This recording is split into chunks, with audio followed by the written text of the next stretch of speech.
Chers amis, bonjour. Je voudrais vous parler aujourd'hui du sacrifice de la messe, de l'identité du sacrifice de la croix et du sacrifice de la messe. Nous avons vu que le Seigneur est donc substantiellement présent. Jésus-Christ est présent dans l'Eucharistie avec son corps, son sang, son âme et sa divinité, sous les espèces du pain et du vin, on dira sous les accidents. Je ne reviens pas sur cet aspect-là, mais je voudrais vous poser une question pour vous aider à mieux comprendre la dimension sacrificielle de la messe qui est l'essentiel, comme le rappelle l'Église, et je voudrais vous le prouver à travers tous les textes du magistère. En effet, pourquoi Jésus vient 2 fois à la messe? Sous les apparences du pain et du vin, par des paroles différentes, soit « Ceci est mon corps », vous savez bien que vous avez le corps, le sang, l'âme et la divinité. Même si Jésus est appelé par cette parole « Ceci est mon corps », eh bien, par concomitance, tout suit. C'est toute une personne qui vient. Je ne vais pas communier à un cadavre, et je ne vais pas boire du sang, inséparément de la personne. Par conséquent, puisque Jésus est entièrement là sous les apparences du pain, qu'il est entièrement présent sous les apparences du vin, nous ne sommes pas des outraquis, qui était cette hérésie qui considérait qu'il fallait absolument communier sous les deux espèces parce que nous n'avions qu'une partie de Jésus sous les apparences de l'un et sous les apparences de l'autre. Nous savons bien que c'est toute une personne que nous avons. Pourquoi Jésus-Christ a-t-il donc institué cette scène? Nous demandons de faire mémoire à partir de ces phrases, « Ceci est mon corps, ceci est mon sang ». Pourquoi le prêtre doit-il communier aux deux? Même si ce n'est pas obligatoire pour les fidèles, puisqu'ils reçoivent réellement Jésus-Christ sous les apparences du pain. J'espère que vous êtes posé cette question, parce qu'en allant se sanctifier tous les dimanches, il est important quand même de comprendre ce qu'on doit vivre. La réponse, chers amis, ne peut avoir lieu qu'avec, évidemment, tout l'Évangile, et puis toute la théologie catholique. Si nous avons une double consécration, si Jésus vient sous des apparences différentes, l'apparence du pain et l'apparence du vin, c'est que la messe n'est pas seulement la présence réelle, ce qui est déjà un miracle immense, de savoir qu'il y a la présence substantielle du Christ. Mais c'est que la messe est autre chose, elle est l'actualisation du sacrifice de la croix. Alors, pourquoi? Quel est le lien avec cette double consécration? Eh bien, pour cela, il faut revenir au sacrifice de l'Ancien Testament que nous avons déjà vu. Vous vous souvenez que le sacrifice est à la fois oblation, offrande et immolation. Et l'un des signes fondamentaux dans l'Ancien Testament du sacrifice de l'agneau pascal, du bouc émissaire, c'est l'effusion de sang. Lorsque l'animal est égorgé, qu'il y a séparation du corps et du sang, c'était vraiment le signe de cette immolation. Et nous avions vu comment dans l'Ancien Testament, alors le sang de ce sacrifice était très important pour la purification des Juifs, et particulièrement aussi le sang du bouc émissaire qui allait être sanctifié dans le Saint des Saints et déposé ensuite sur un deuxième bouc, qui allait être lapidé dans le désert, et Israël confessait son péché. Le sang apparaissait comme une purification du péché, parce qu'il y avait eu immolation comme une substitution de l'animal par rapport à tous les péchés des hommes qui auraient dû demander pardon et eux-mêmes mourir devant la gravité de leurs péchés. La substitution est lieu par Jésus, c'est lui qui a pris tous les péchés du monde et qui a offert sa vie. Il a offert sa vie, comme le rappelle l'Épître aux Hébreux, il a été sacrifié qu'une seule fois. Il n'est mort qu'une seule fois. Mais pour le salut de tous les hommes. Dieu veut que tous les hommes soient sauvés. Ce qui ne veut pas dire que tous accepteront cette grâce. Mais le sang a été versé. C'est un acte d'amour infini. Alors à chaque messe, à chaque fois qu'un prêtre catholique, un prêtre validement ordonné, prononce les paroles « Ceci est mon corps, ceci est mon sang ». Il indique de manière sacramentelle, c'est-à-dire par un signe visible, véritablement la passion du Christ. C'est en cela que saint Thomas d'Aquin disait que la messe était le sacrement de la passion. Le catéchisme de l'Église catholique dira que la messe rend présent le sacrifice de la croix.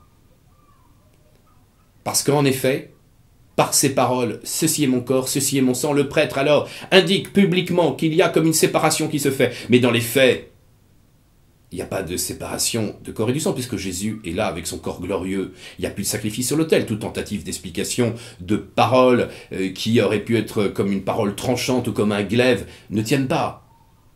Alors, Que se passe-t-il? Eh bien, par ces paroles, ceci est mon corps, ceci est mon sang. Avec cette séparation véritablement des espèces, avec cette double consécration, on indique qu'il y a un sacrifice. En disant d'un côté il y a le corps et d'un côté il y a le sang, eh bien ce n'est pas une séparation qui a eu lieu maintenant entre corps et sang de Jésus, mais c'est l'actualisation du sacrifice de la croix. En se souvenant, faisant le mémorial au sang juif de la passion de Jésus, en reprenant ces paroles, en redisant ces paroles qui étaient sous mode de repas de la scène, nous ne faisons pas que nous souvenir, attention, le mémorial juif doit bien être compris comme rendu présent substantiellement. Ça veut dire par cette double parole, eh bien, quand vous voyez le calice s'élever, alors vous pouvez croire que nous avons l'acte essentiel du sacrifice de la croix. L'immolation sanglante, la mort de Jésus n'était que l'achèvement, mais quel était l'acte le plus important? C'était l'acte d'amour qui a eu lieu il y a 2000 ans sur la croix, au Golgotha, cet acte d'anéantissement. C'est cela qui a été le mystère infini de notre rédemption. Et c'est cela qui a eu lieu sur l'autel. Ainsi, à travers cette double consécration, mais à travers toutes les paroles, évidemment, présentes dans la messe, d'abord dans la prière eucharistique, dans le canon de la messe, toutes ces prières qui suivent et qui indiquent ce sacrifice, mais aussi à travers toute cette préparation de l'offertoire, on peut dire que toute la messe, eh bien, exprime ce mystère du sacrifice. Voilà quelle est la théologie de l'Église. Et tant qu'on ne reviendra pas, eh bien, nous perdrons le sens véritablement de la foi dans le mystère eucharistique. C'est ainsi que la théologie n'a pas changé, que ça soit d'ailleurs forme ordinaire ou forme extraordinaire, elle ne peut pas changer. Le Concile Vatican II, 60 fois emploie le mot sacrifice, et dit bien que c'est l'actualisation de ce sacrifice de la croix. Permettez-moi de vous relire le catéchisme de l'Église catholique qui reprend eh bien, l'enseignement du Concile Vatican II au numéro 47, où il est dit véritablement que c'est le mystère du sacrifice de la croix qui est rendu présent sur l'autel.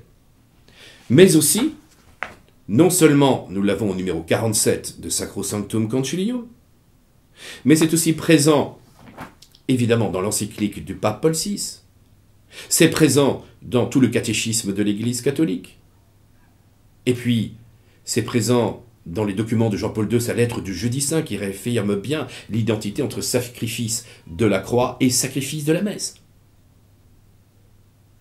Mais c'est présent particulièrement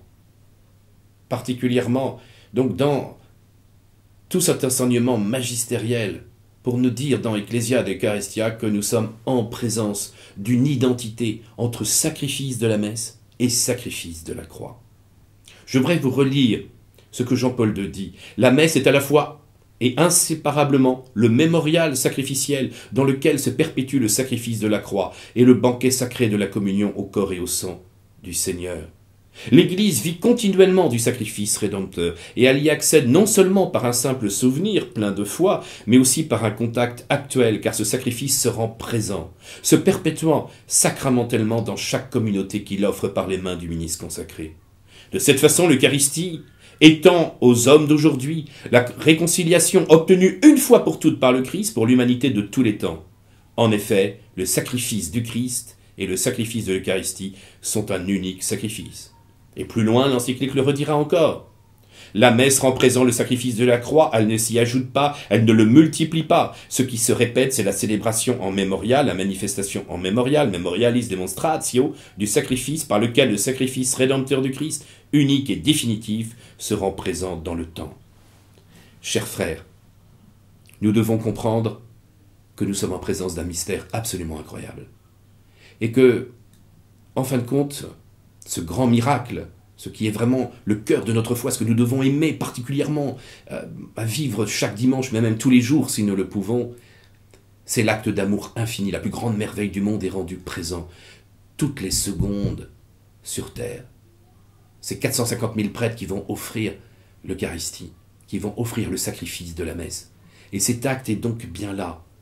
On peut donc dire que la messe, excusez-moi cette expression peut-être un peu vulgaire, est comme une machine à remonter le temps, plus exactement à nous rendre présent le temps passé, c'est-à-dire l'acte rédempteur qui a eu lieu il y a 2000 ans, cet acte d'amour, d'offrande, le cœur même de ce sacrifice. Plus la mort, plus le sang versé. Mais cet acte d'anéantissement où Jésus dit « Mon Père, je remets ma vie entre tes mains », c'est-à-dire l'acte d'amour, d'oblation et d'immolation incroyable est rendu présent à chaque messe. C'est cela qui est véritablement au cœur de la foi. Donc quand je vous disais c'est une machine à rendre présent, eh bien ce qui s'est passé il y a 2000 ans sur le Golgotha. C'est comme si nous étions face à la croix. La foi populaire ne se trompait donc pas. Elle disait, quand on assiste à la messe, c'est toute la croix de Jésus.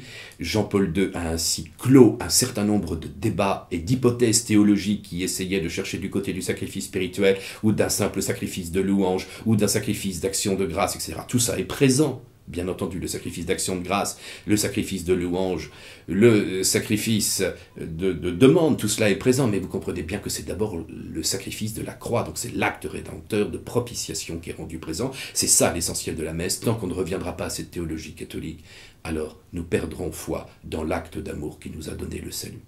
Merci. Deus